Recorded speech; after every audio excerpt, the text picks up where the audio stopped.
On this video, we'll give you 4 sneaky ads you can add to your roster today for Week 12 of the fantasy baseball season. I'm Alan Seslowsky here with Erik Halterman. Stay to the end, and we'll give you 1 bonus sneaky ad. Let's give everyone a couple hitters and a few pitchers. Start with Rougned Odor. Yeah, I mean, this is definitely a name from the past. At least a few years ago. It's been a few years since Odor was somebody that you really wanted on your roster.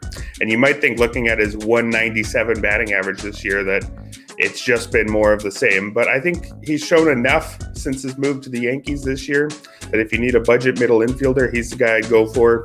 217 BABIP is really suppressing that batting average. He was striking out a ton over the last 2 years, over 30%, but he's got it down under 25% this season.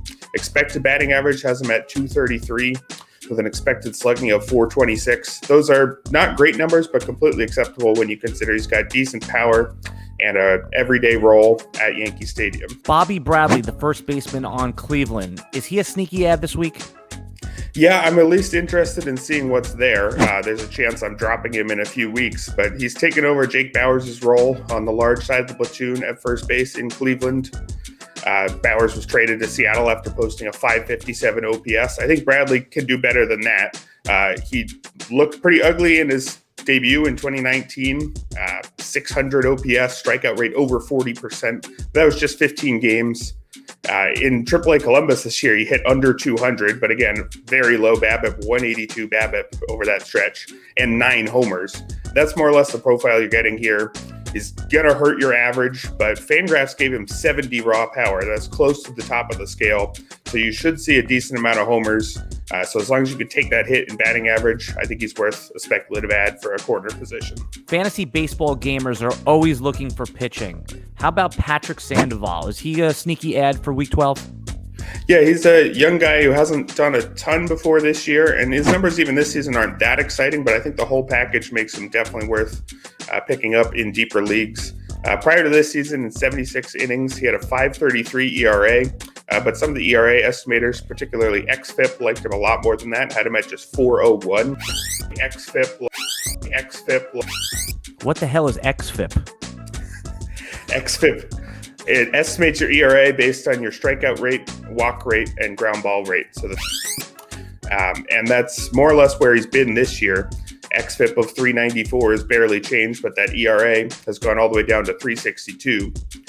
Neither his strikeout rate nor walk rate are exciting, 23.3%, 9.5% respectively, but both of those are within a percentage point of the league average. When you combine that with a ground ball rate over 51% and a pitcher-friendly home park, I think he's a completely acceptable guy to have as one of your last couple pitchers.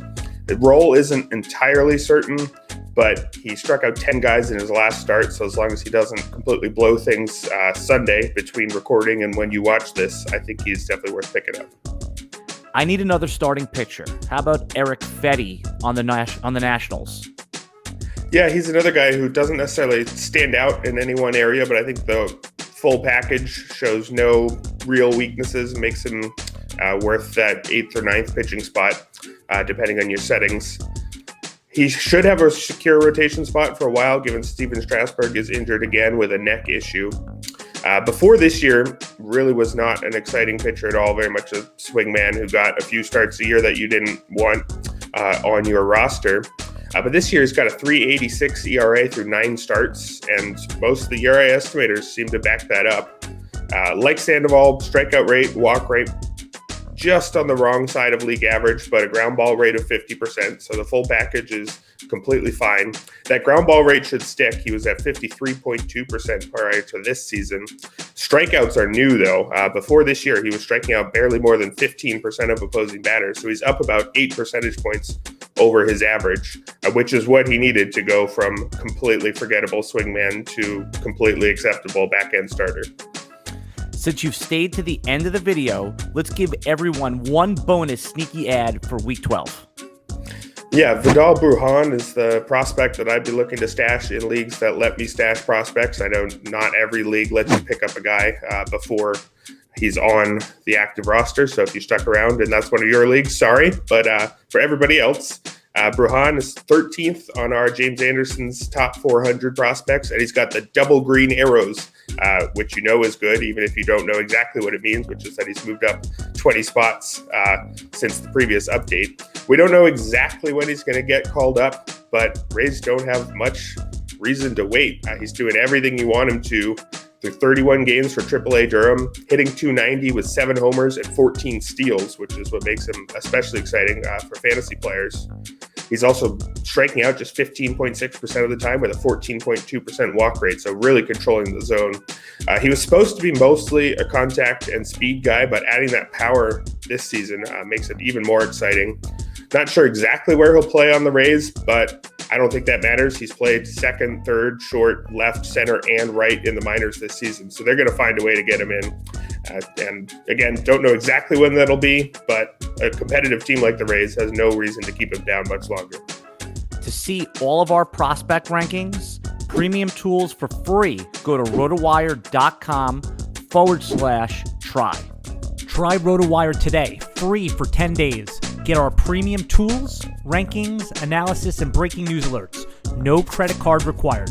Go to RotoWire.com/try.